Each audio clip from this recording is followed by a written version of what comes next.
रास्ते तीन है ना, कौन कौन से? ज्ञान मार्ग, भक्ति मार्ग और वैराग्य कर्म मार्ग। लेकिन इन तीनों मार्गों में अगर हम लोग थोड़ा सा चिंतन करें तो एक बड़ी सुंदर बात आपको नजर आएगी। देखो, कोई चीज खराब नहीं है, आप ये मानकर नहीं चलिए कि ज्ञान खराब है, भक्ति ज्यादा। सब अपना अपना मार्ग सब सिद्ध है, लेकिन उसमें भी सरलता किस मार्ग में है, इस ओर जरा ध्यान दें। जब गोस्वामी जी महाराज ज्ञान की चर्चा करते हैं तो ज्ञान के लिए एक बड़ी बढ़िया बात है। ज्ञानी का जीवन ऐसा है कि जैसे दुधारी तलवार पर चलना पड़े। जिस तलवार में बढ़िया धार बनी हो, ऐसे तलवार के ऊपर से आपको गुजरना है। ये किसका जीवन है? ज्ञानी का। मानसकार कहते हैं ज्ञान पंथ कृपान के धारा, ज्ञान के धारा। जितने लोग यहाँ बैठे हैं, हमें लगता है वो सब बड़े भावुक हैं, भक्त हैं और मानस का स्वाध्याय ज्यादातर लोग करते हैं। आप सभी लोग भाव से गाइए, क्योंकि मानस गायन का विषय है। गोस्वामी जी कहते ना, जे गावही यह चरित संवारे। तो ये गाने का विषय, भाव से गाइए, आनंद से गाइए। ज्ञान पंथ कृपान के धारा,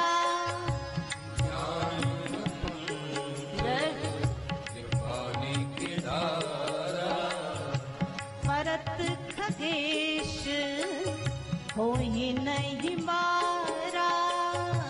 भरत खगेश हो ही नहीं मारा। ज्ञान पंथ कृपाण के धारा। मानसकार ने कहा ये ज्ञान का रास्ता तलवार के ऊपर चलने जैसा है। कहा महाराज, इतने मुश्किल रास्ते को भी जो पार कर ले फिर क्या मिलेगा? कहा जो इस रास्ते से पार हो जाए, वैसे तो होना मुश्किल है। ज्ञानी जो होता है वो तलवार की धार पर चलता है, ऐसा उसका जीवन है। थोड़ा भी गिरेगा तो चोट जरूर लगेगी। और महाराज अगर ये रास्ता पार कर ले तो क्या मिलेगा? मानसकार ने कहा कि अगर ये रास्ता पार कर ले तो मोक्ष मिलेगा उसको। क्या मिलेगा? कैवल्य मोक्ष प्राप्त होगा।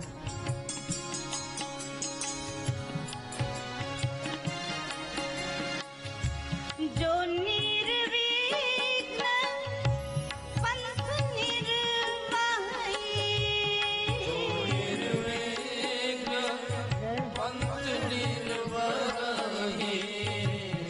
जो निर्विघ्न पंथ निर्वाही, जो निर्विघ्न पंथ निर्वाही, सो केवल्य परम पद लाही। सो केवल्य परम पद लाही, सो केवल्य परम पद लाही, सो केवल्य परम पद लाही। जो निर्विघ्न पंथ निर्वहई। ज्ञानी अगर निर्विघ्नता से अपने पंथ को, रास्ते को पार कर लेता है तो सो केवल्य परम पद लहै। वो केवल्य परम पद को, मोक्ष को प्राप्त कर लेता है। आप कहो महाराज मोक्ष प्राप्त कर लिया, इससे बड़ी और क्या चीज चाहिए? मोक्ष मिल जाए। अच्छा, कितने लोग हैं जो मोक्ष चाहते हैं? एक बार हाथ ऊपर करके बताओ। जो मोक्ष चाहते हैं, सब मोक्ष चाहते हैं, 2-4 लोग ही केवल ऐसे हैं जो मोक्ष नहीं चाहते, बाकी सब चाह रहे है ना। लेकिन अभी हम आगे की बात सुनाएंगे ना, तो आप लोग कहोगे मोक्ष वोक्ष नहीं चाहिए। ज्ञानी का मार्ग बड़ा कठिन है और उसे पार करता है तब मोक्ष मिलता है। लेकिन ध्यान देना,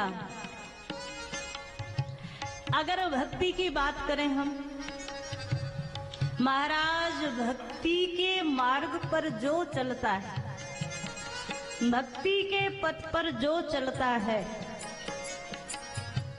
भक्ति के लिए तो भगवान इतना सुंदर बोले, जाते वेग द्रवों में भाई सोमम भगति भगत सुखदाई। भगवान कहते हैं जिससे मैं अति शीघ्र प्रसन्न हो जाता हूँ, द्रवित हो जाता हूँ, वो मेरी भक्ति है। अच्छा महाराज, फिर जिससे आप जल्दी प्रसन्न हो जाते हो वो तो ज्यादा मुश्किल काम होगा। ज्ञानी तो आपने सुना होगा ना कथाओं में, हजारों वर्ष तपस्या करते हैं, हजारों वर्ष योग साधना करते हैं, तब जाकर मोक्ष मिलता है। लेकिन भगवान कहते हैं जिससे मैं जल्दी प्रसन्न हो जाता हूं वो भक्ति है। तो महाराज भक्ति में क्या करना पड़ेगा? भगवान कहते हैं भक्ति में तुम स्वतंत्र हो, जो तुम लोगों को अच्छा लगे वो कर सकते हो। भक्ति में क्या क्या मानसकार की वाणी है, भक्ति स्वतंत्र सकल सुख खानी, भक्ति स्वतंत्र सकल गुण खानी। भक्ति स्वतंत्र है, ज्ञान में नियम है, योग करने चलोगे तो विधि है, ऐसा ही करना पड़ेगा। अनुलोम विलोम करो तो ये करना पड़ेगा, कपालभाति करो तो ये करना पड़ेगा, सारे नियम है। ज्ञानी के लिए भी नियम है, पर भक्त के लिए क्या बढ़िया बात कही, भक्ति स्वतंत्र सकल सुख खाने। भक्ति तो स्वतंत्र है। कहा महाराज क्या करना पड़ेगा भक्ति में? जो आप कर रहे हो, जो आप आज भी कर रहे हो ना, सुबह उठते हो, भोजन बनाते हो, जो जो दिनचर्या आप करते हो, उस दिनचर्या को भगवान से जोड़ देना है और कुछ नहीं करना। भक्ति मतलब क्या? केवल भगवान से जुड़ जाए। इससे सरल और होगा भी क्या? सुबह प्रातः काल हो और आपकी जैसे ही आंख खुले, सबसे पहला स्मरण भगवान का करो, महाराज आज का मेरा दिन मंगलमय जाए। हो गई भक्ति। जैसे ही आप भोजन करने बैठो, पहला ग्रास गाय के नाम का निकालो, भगवान का प्रसाद लगा कर पाओ, हो गई भक्ति। तुम्हारे घर में झाड़ू भी लगे तो भाव गोपियों वाला हो, आज कन्हैया मेरे घर आएगा ना, इसीलिए घर को साफ करके। तुम्हारे घर में प्रसाद बने तो भगवान को अर्पण करना है, इसलिए बढ़िया से बढ़िया पकाना है। अभी तो महाराज ये पतिदेव क्रोधित ना हो जाए, इसलिए उनके हिसाब से पकाना। उसी में थोड़ा सा अंतर कर लो, मेरे भगवान को अच्छा लगे ऐसा पकाओ, वही भक्ति है। और इससे सरल क्या मार्ग होगा? शबरी जी को जंगल में झाड़ू लगाते लगाते भगवान मिल गए। कितने भक्तों की कथाएं ऐसी हैं। हम हमारे दिनचर्या को भगवान से जोड़ दें, संबंध भगवान से जोड़ दें, वो सबसे बड़ी चीज। मानसकार कहते हैं कि ऐसे अगर करोगे तो भक्ति होगी, और महाराज तुम्हारा हर कार्य भक्ति भर जाएगा। बाजार से जो मिठाई लेकर आते हो वो मिठाई होती है कब तक? जब तक भगवान को प्रसाद नहीं लगाया। प्रसाद लगा दिया, फिर क्या हुआ? प्रसाद बन गया। वो भगवान को आरोग्य दिया तो वो प्रसाद बन गया, मिठाई नहीं रही। और हमने इस चीज का खुद अनुभव किया है स्वयं। ऐसे लोग जिनको डॉक्टर ने बिल्कुल मना किया मिठाई नहीं खाने, अगर हो तो आप लोग लागू मत कर लेना, ये आपकी श्रद्धा के ऊपर है। पर हमने कई लोगों को देखा, उनके अंदर भरोसा है कि नहीं, हम मिठाई नहीं भगवान का प्रसाद पा रहे हैं, तो ऐसे लोगों को वो प्रसाद नुकसान नहीं करता, हानि नहीं पहुंचाता। ये कई बार हमने अनुभव किया।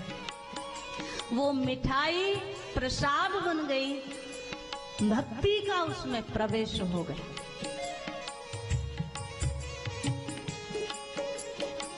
आदि शंकराचार्य जी ने एक बड़ी बढ़िया बात कही, आत्मा त्वं गिरिजामति सहचरा प्राणा शरीरम ग्रहम पूजा ते विषयोपभोग रचना निद्रा समाधि स्थिति। क्या सुंदर भाव कहा है महाराज। मैं जो कुछ खाऊं ना, उसी को आप अपना प्रसाद मान लेना। क्यों? मैं खा रहा हूं पर अंदर तो आप ही बैठे हैं ना, मेरे अंदर बैठकर आप ही तो उसको, भगवान गीता में कहते मैं जठराग्नि बन करके पचाता हूं। तो पूजा ते विषयोपभोग रचना, मैं जो भी खाऊं उसी को भोग समझ लेना। मैं जो दुनिया में घूम रहा हूं ना, मेरे चरण जो संसार में इधर से उधर जा रहे हैं, उसी को अपनी परिक्रमा समझ लेना। इतना सुंदर भाव है, आपका हर कर्म भजन बन जाएगा, हर कर्म भक्ति बन जाएगा। और एक बात, आप कहें कि फिर भक्ति से मिलेगा क्या? ज्ञानी को तो मोक्ष मिलता है, भक्त को क्या मिलता है? ध्यान देना थोड़ा सा गंभीर विषय है, लेकिन आप ध्यान देंगे तो समझ आएगा। ज्ञानी कहता है मोक्ष सबसे बड़ी चीज है, पर भक्त का भाव क्या है? वो मोक्ष को कुछ मानता ही नहीं और मानसकार कहते हैं।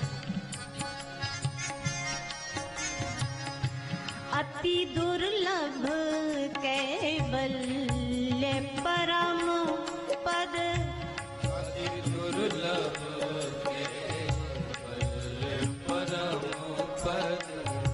मोक्ष बड़ा दुर्लभ है, लेकिन भक्त के लिए क्या है?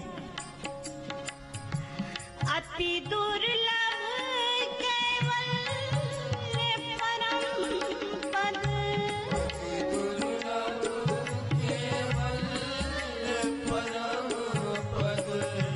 संत पुराण निगम आगम बद, संत पुराण निगम आगम बद।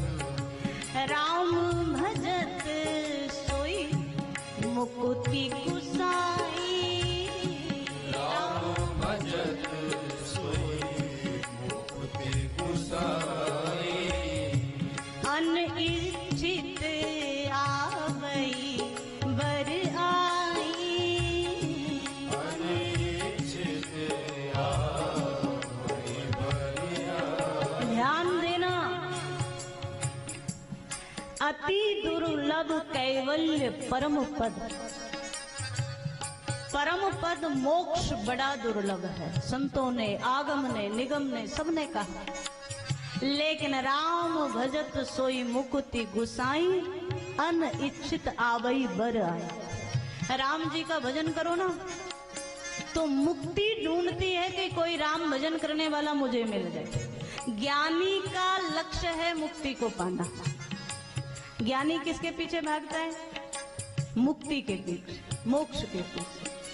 और मोक्ष भगवान का भजन करने वाले के पीछे भागता है, मुक्ति उसके पीछे भागती है जो राम भजन करता है। ज्ञानी सब कुछ करने के बाद मोक्ष को पाना चाहता है, और वही मुक्ति अनइच्छित आवई बर आई। भक्त को मोक्ष की इच्छा नहीं है, लेकिन बिना इच्छा के भी मुक्ति आकर के चरणों में बैठती है। आपको जब आवश्यकता हो मुझे कह देना। इससे ज्यादा आनंद का विषय क्या हो। याद रखना, भक्त पुनर्जन्म मांगता है, मोक्ष नहीं मांगता। कहा महाराज दुनिया में आना जाना ही तो खतरनाक है। ज्यादातर लोगों को ये सिखाया गया कि संसार में ना आना पड़े ऐसा कर्म करो। पर भक्त कहता है महाराज मुझे तो आना पड़े, संसार में बार बार आता रहो, मुझे मोक्ष नहीं देना। भगवान बोले दुनिया में आकर क्या करोगे।